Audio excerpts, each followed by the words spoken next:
without a doubt.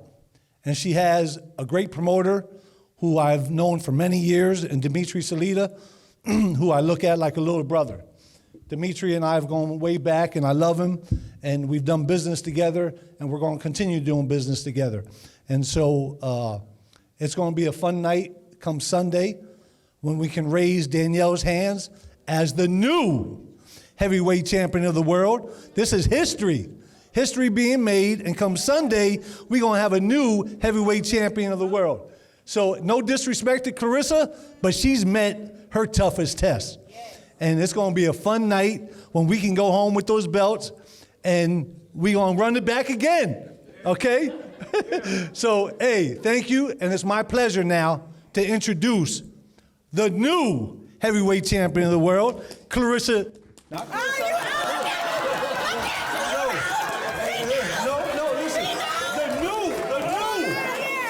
Danielle Perkins. Oh, give it up for Danielle! Give it up for Danielle! Give it up for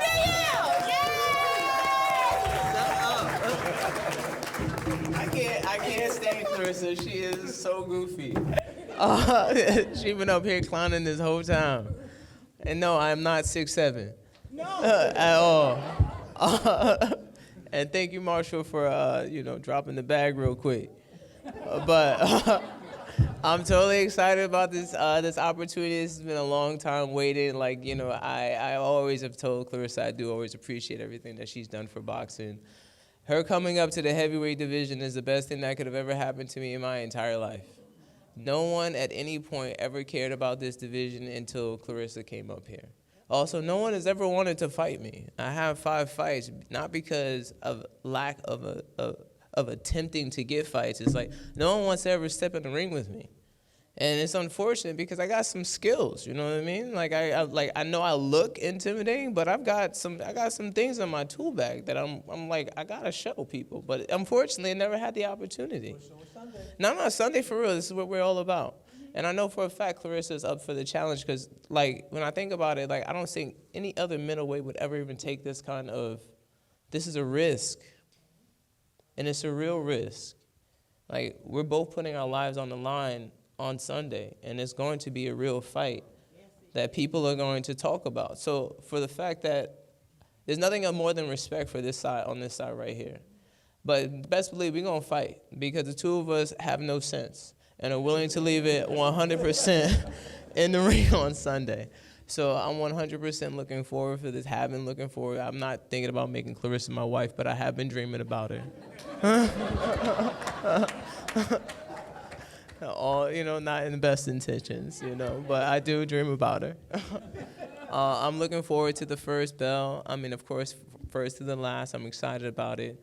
I mean, we are good friends, but essentially also, like, I feel like those make for the best fights. Yep. When two people do really respect each other, and she's going to try to break my nose, and I'm going to try to break her jaw. And that's what Sunday's all about. So I'm looking forward to it.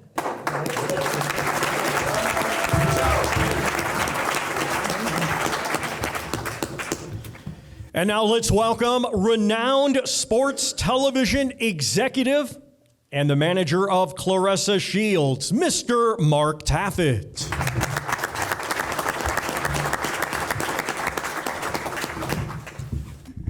Hello, I'm Mark Taffet. I'm also not 6'7". So it's been an amazing journey if you think about it. We're here in Flint today. We've come full circle. The movie,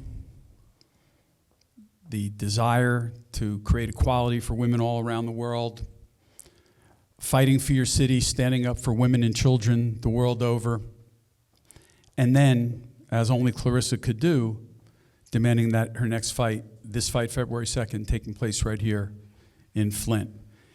It's something out of a storybook, but in Claressa's case, things out of storybooks become real life. Just imagine being a young child.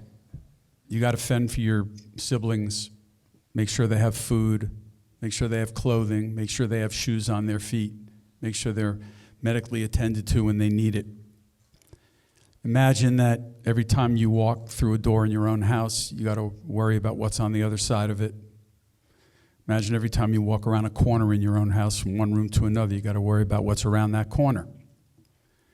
Imagine being 8, 9 years old, and because of your experiences growing up, not having spoken a word yet. Imagine being a young teenage girl and having a stutter that leaves you indecipherable for most people. And then somehow, imagine 3.5 years later, standing on a podium, wearing a gold medal in the Olympics, being the first U.S. woman to wear that medal. It's not even possible to imagine that someone could go through that and come out and come through it like Claressa Shields did. I say it and I think about it, it makes me cry every time I talk about it. No one should have to go through that. But that is who she is, that's what she's about. And that's why she's the only active fighter to have a biopic in theaters covering her life to date.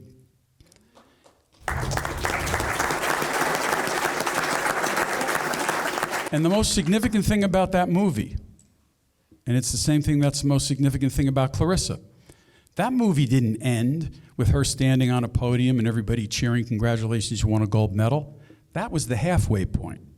Then she got back to business, and she's still back to business, and that is, how do I create equality for all women? Women in sports, women of every color, race, ethnicity, and background. How do we make this world work for women? I say very often, Claressa is Charles Atlas. She carries the globe on her shoulders, the globe of women's boxing. She's got big, broad shoulders. Even when she was 154 pounds, those shoulders carried that globe. And that's why in 2016, I devoted myself to working with her, because I knew that with her, we really could make a difference and make a true impact on the world. And she's still about that today, just like she was when she was a kid. Look at what her accomplishments have been since she's turned professional. No man has ever won 2 Olympic gold medals for the U.S. in boxing. No man won a world championship in just their 3rd professional fight. No man won a world title in 3 weight divisions as quickly as Claressa Shields, right? No man won the Sportswoman of the Year award 3 times either. Nor did any woman ever do that. That's only Claressa Shields. A few years ago, the ESPY for Best Fighter of the Year, not male fighter, not female fighter, best fighter, in a category with the best men on this planet who we see every day out there still fighting today. The winner of that award was Claressa Shields. She does not just what no woman's ever done. She does what no man's ever done. And that's what sets her apart from anybody else you've ever seen and anybody you will ever see again going forward. So, how proud am I to be working with this woman and representing her and watching her achieve the history? I couldn't be prouder. It's an amazing journey to be a part of. I thank God every day I'm a part of it. She insists that women be a part of her team, women be on her cards. These 3 young women right here, all of whom are at the top of their craft in this sport. They're here for a reason, and they look to Claressa Shields and say, because of you, we're here, and now they're the ones carrying it to the next generation, and it expands. In 2016, when we started with Claressa, you want to talk about what she's carried on her shoulders. Women's boxing? There was no women's boxing. Then Claressa Shields turned pro, and she said, watch. And take a look today. The women create the goals and the lessons for the men in this sport right now. There are more undisputed champion is what boxing should be about. There's sanctioning bodies with names and letters and combinations we've never heard of. One champion that the world knows is the best. The women came along and they said, the best is going to fight the best, we're going to do it. And you had 8 or 9 undisputed world champions over the last few years established in women's boxing. Put the men to shame. We stand here today. There's never been an undisputed women's heavyweight champion. Another first that's going to take place Sunday night, excuse me. Yes. That is a lifetime of efforts, being first, being only, being best, and lifting women up the world over. So I couldn't be prouder to introduce her. I couldn't be happier to be here with all of you, and thank you very much, Mayor Neely, for all your help and support over the years. It's been wonderful. But finally, we're going to get to hear from the woman that's been the subject of these amazing stories and continues to do it all, this beautiful young lady, Claressa Shields.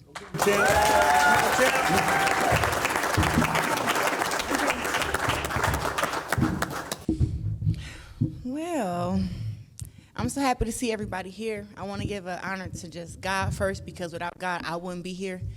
My Lord and Savior, Jesus Christ, amen. I don't really know, where I'd like to start. You know, it's been a crazy couple of years. The last time I was supposed to fight in Flint, well, was that before then or after? I think I fought after that incident. So we're going to talk about the actual fight that I had here during COVID, when only 300 people was able to come to the Door Federal because COVID was going on. Now we got the whole venue for the Door Financial Center.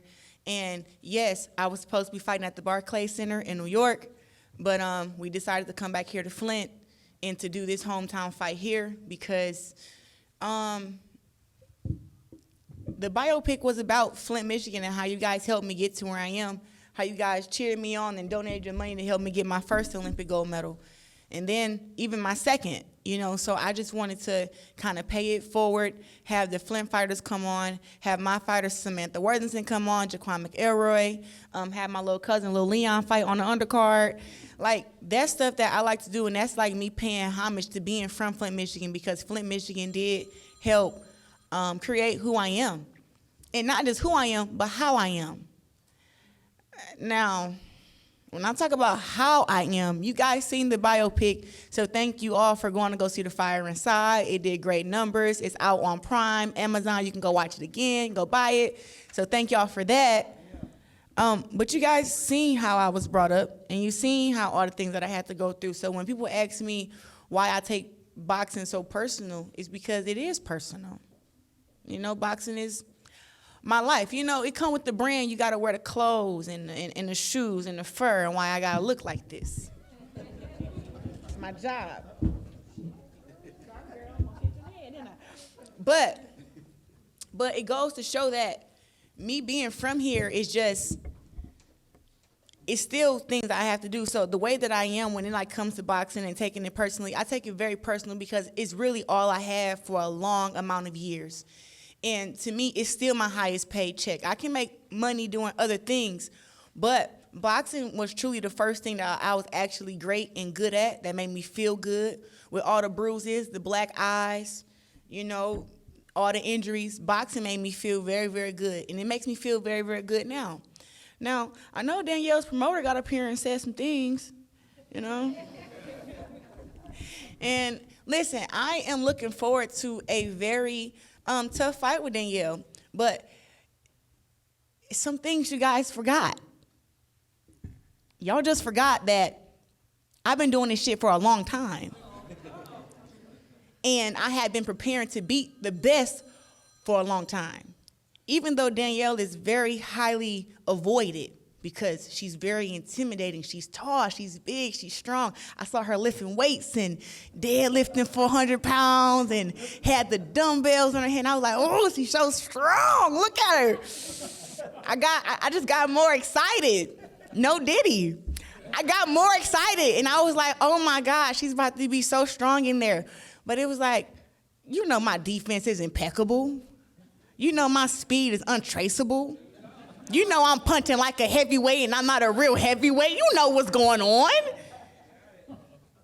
Listen, she gonna come in there with, we not benching right now. She might be stronger.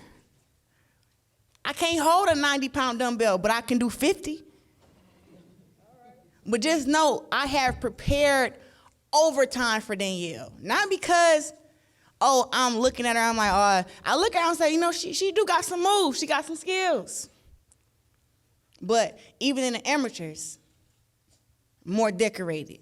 She went to the Worlds, did you get a gold or bronze? She got a gold one time and a bronze. I got 3 golds in the amateurs. And that was the World Championships. Then I got 2 Olympic gold medals, so that's 5 golds if we adding the math up right. I done took over the world a couple times. Now, the thing I think everybody keep forgetting, in that I kind of don't want to remind Danielle, but I will. I was fighting at 154 for the history. I fought at 160 for the history. I fought at 168 for the history. I'm at 175 because I feel like this was the weight class I was supposed to be at from the beginning. That's why I knocked Jonas out, because I'm really a heavyweight. I'm really a heavyweight. So now that we got to have a real heavyweight fight, and this is why it's the first undisputed. It's supposed to be like this. But I really hope Danielle don't come in there Sunday thinking I can't punch. Because they going to need 2 stretchers to carry her out if she do that.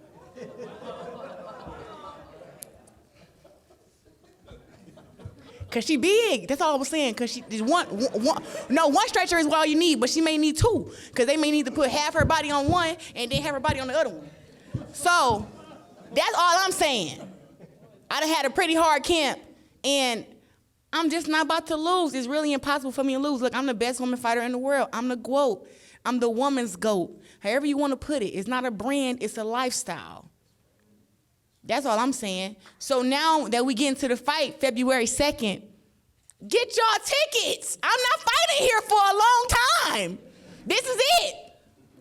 You want to see a big fight? You want to see me be challenged? www.etix.com. Go get your tickets. Go to Door Financial Center.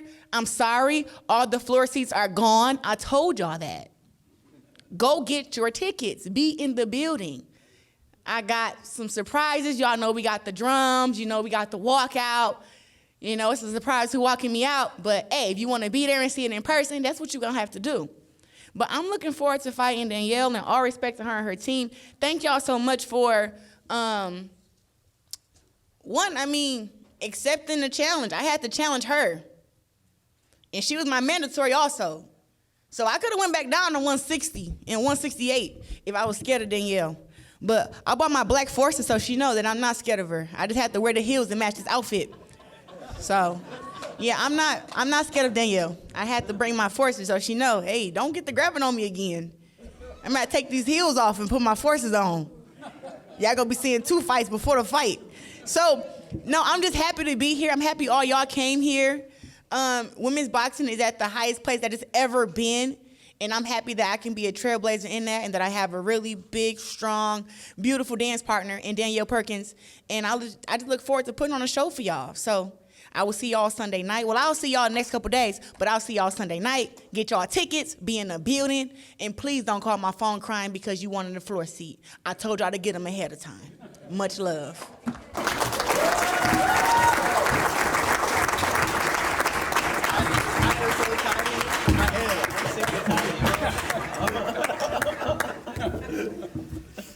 Well, like Claressa said, get your tickets, www.etix.com.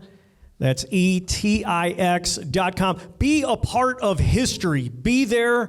You can tell your kids, your grandkids, family, friends, you were there when the first undisputed women's heavyweight world champion was crowned.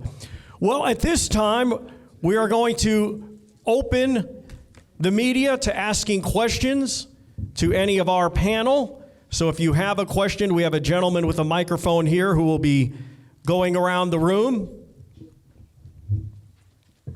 Yes, sir. How you doing? It looks like you all have a lot of respect for each other, a lot of smiles between each other, but you also want to knock each other out. So how do you separate that kind of desire, to win the fight?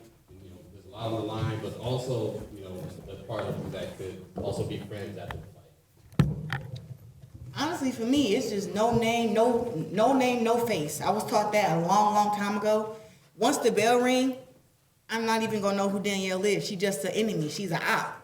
And when you got an op, you gotta go get them. So I'm not even, of course, I don't think we have to be beefed out now. The reason I've had beef in the past with girls is because they were completely disrespectful. So when the girl disrespects me, I disrespect the girl back. That's just how I am. So Danielle, she been cool, but it's still we got, what's today? Thursday?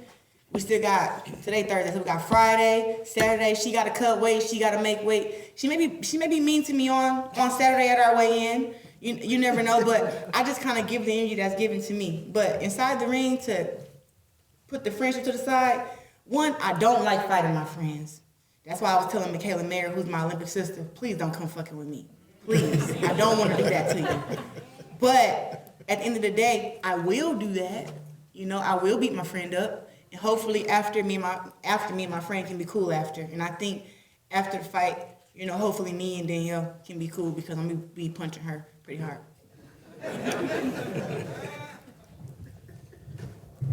Oh my God. So it's hard to keep a straight face while she's talking shit. It's too funny. But the thing about it is I've said this plenty of times, I never have any ill will towards Claressa outside the ring. And it's always going to be like that. Even though she said that she's going to beat the absolute shit out of me, I'm okay with that outside the ring because this person doesn't know the person who's coming into the ring. So at some point, I'm going to black out. I'm going to transfer over into the ring. And I'm not actually going to even remember what happened. I'm going to fight this woman with 100% intention to kill. Yes. It has nothing to do with the people we are on the outside. Those people pay bills. They have responsibilities. They have other things going on in their mind. The person who goes into the ring has none of those responsibilities. They're just a fighter. Yeah. And I got to get these belts because there's too many on this side and none on this side. Yeah. So that's bothersome. That's been bothering me since they put them out. But come fight night, that's what we're going to do. We're going to scrap. We're going to squabble up. Bell to bell. And she don't care about anything that I'm saying because in her mind, she's like, I'm going to beat Danielle. But in my mind, number 16 don't happen on the section. It don't happen. I get number 6, and she walk away 15-1. That is the mindset of both of them. She's not trying to let she not trying to let me get my 6 wins. She don't care what is happening. There's going to be a point where she probably going to elbow in my face, step on my foot. She might spit on me. I'm expecting all of it. You know what I'm saying? It's a fight. You know what I mean? No, I wouldn't do that. No, she would. I wouldn't spit on you. She would spit right in my face. I got class. Fight's a fight. I don't know disrespect. I wipe my face, you go back to our corner. So it's all good. Next question. We've heard you talk a couple times about the movie and the biopic and all those things, but it's got to be a totally different thing for you to see your life played out on a movie screen. What was that like for you, and does it light a new fire as you go to step in and make history and become the first undisputed heavyweight world champion?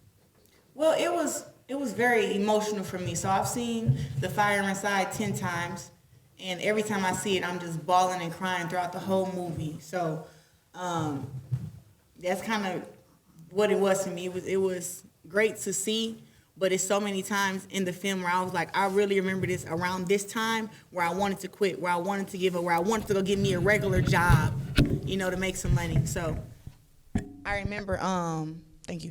I remember just when I was watching the movie, I'm like, man, it was so many times I just did not want to do this no more. So now to see where I am now, to see that I didn't quit, to see that I kept putting in the hard work, that I kept winning, I kept proving the doubters wrong, kept fighting the best.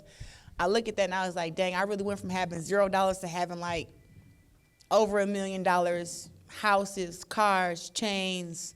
I really did my big one for myself. So when I see that, I be kind of like crying a little bit. But it does bring extra pressure though. Like I was telling my team, like we couldn't pick a different opponent to come out after the movie. Like I wanted to have a spectacular knockout, And now I'm inside a ring with a girl who about to be in there bigger than me, taller than me, stronger than me. And he was like, damn, this is going to be a tough challenge. And now I got a new set of eyes because I got all these haters hating on me and stuff and all these new fans.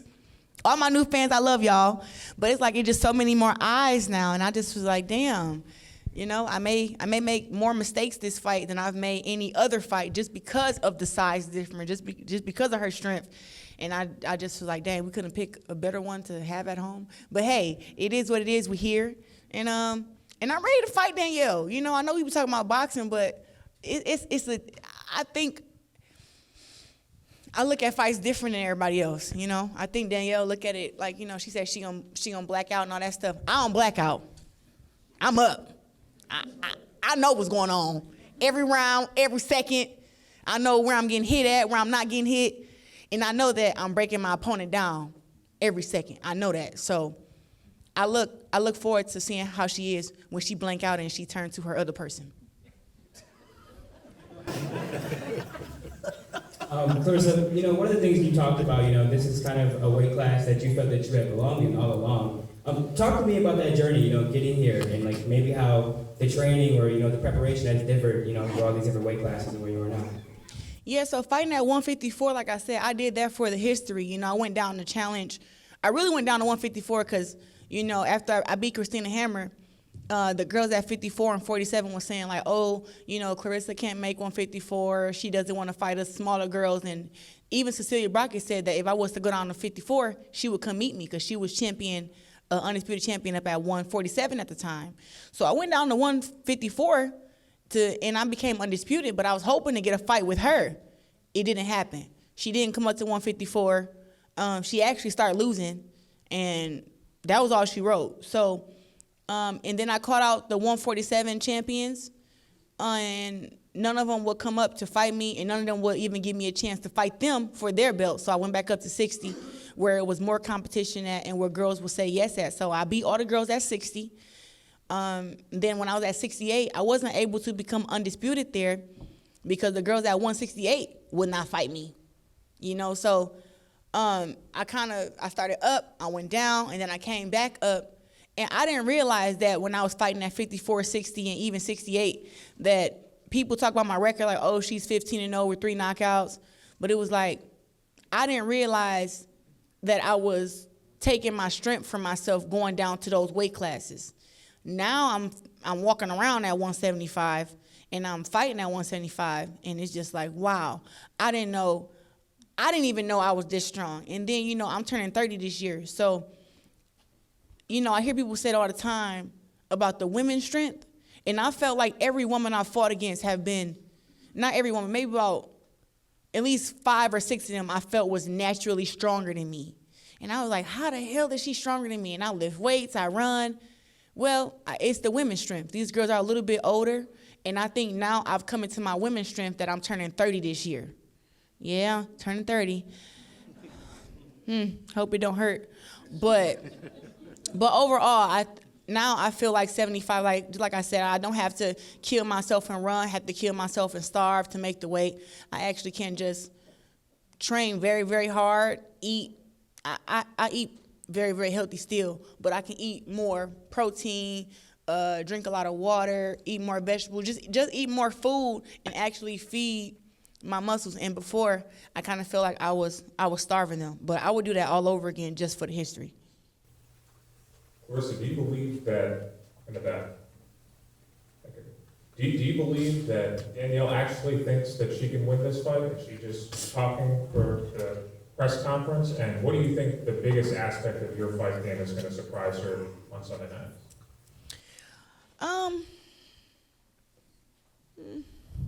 I think Danielle thinks she can beat me in her mind. I think she think that. Now, it's different between thinking it and like believing it, but I think that she do think that, and that she's going to try very damn hard on Sunday, and that she knows that she holds certain attributes. See, it's different. I watch Danielle fights. I watch the amateur fights too. I gotta do my homework. I read articles. I did all type of stuff. I know your relationship, all type of stuff, girl. You don't even know I know. So I done my research very well. And from what I've seen so far is that when Danielle may not be the fastest, right? And she may not be, she's very unorthodox and she's southpaw. But it seems like, from what I've seen, is when she hit girls, their whole game plan change. Like they eye get swollen, nose get busted. Like the girls be like, oh shoot, I gotta run away from her now. And I think that Danielle is used to that. She's not used to me. So I think that's gonna be the surprise in the fight, is that, of course, we all have to land a punch. She will land, and she might land very hard, but she's gonna see, this ain't that. I actually came here for that. I came for that smoke. And now that you hit me like that, now I gotta show you how I can hit you. And I think that's where everybody would be kind of clapping and dancing and having a good old time at the fight, screaming. But I'm looking forward to it. I told her, listen, the last girl said she was gonna knock me out. I knocked her ass out. And then there was another girl who thought she was bigger and stronger, Savannah Marshall, that was 12-0 with 10 knockouts, knocking everybody out. I mean, sleeping them cold, too. And I went over there to another country, and I beat Savannah Marshall up in front of 20,000 of her fans. So I like fights like that where it's supposed to challenge me, and they bigger and they stronger, and I'm just weak, and, you know, I'm just the GWOAT, and it's all made up. It's just a persona. Yeah, I like that stuff. So I look forward to it, and I do believe that Danielle, you know, she's used to what she's used to. So she think, you know, I think she said she's gonna break my jaw or something like that. She gonna punch me in the jaw, and then I'm gonna be like, oh shoot, she's so strong. I gotta get away from her. And I think she thinks that. So we gonna see on Sunday. Tom, just one more. Claressa Shields, here we are, ESPN. Yes, sir. So obviously we saw your name in a lot of different things this year. We saw a lot of publicity, you know, a lot of good too. But I think for you, you know, you look at your career over the years, you find a way to find motivation from being somewhat of an underdog. You know what I mean? I think some sense. How do you continue to keep that fire inside when you're getting so many flowers, you're getting so many accolades, so many good things? Like, how do you continue to keep the main thing, no matter what's said about you at any time? It ain't enough. It ain't enough. That's what I think. I think that I didn't get my flowers for so many years. It's like, even though I get them now, it's like, that's not enough. I deserve more than that. I'm fighting for $1 million, so I'm supposed to be getting paid $5 million. This ain't it. You know, so for me, that's where the fire come from. It come from, you know, me winning all these belts. I got 15 world titles. I only brought a few of them today, but I got 15 world titles. And then I'm fighting for 2 more to be undisputed for the 4th time. And it's like, I still got to talk to y'all about how much y'all should pay me, about how much I'm worth, about I got to keep talking about how great I am or showing y'all how great I am, and y'all still want to say it's somebody else. That's where the fire inside come from. It's like, I'm going to keep doing it till it's without a doubt. It's without a doubt. You're going to be like, you know what? Yeah, I hated her a couple years ago, and I doubted her. But until all these haters that I got bow down and say, you know what? We give up. She's her. She's the greatest woman of all time, no doubt. She's the best. She got the best skills. She got the best accolades. Even though I have all that now, I still ain't made them bow out yet. So I got to keep doing the unthinkable. And what's the unthinkable? Coming to heavyweight, fighting against a girl that's 6'2", who's been heavyweight her whole life, who's an athlete, who's highly avoided. You know, everybody seen me get knocked down by Hannah Gabriels up in Detroit the first round. I won that fight, but Hannah Gabriels won't even fight her. How come? That's what I want to know. That's what I'm finding out on Sunday. I want to know, how come you're highly avoided? Are these girls smart and I'm just the dumb one? That's what I want to find out on Sunday. So I'm trying to break barriers and prove everybody wrong. And listen, I've been seeing the chitter chatter, y'all. Y'all been getting on my nerves. People doubting me because she big. I'm like, all right, y'all, don't piss me off. But at the end of the day, that's what it's about for me. I have a really big picture, and I just haven't got there. So until I get there, the fire inside will keep burning, and I'm going to keep just fighting whoever they say the best is.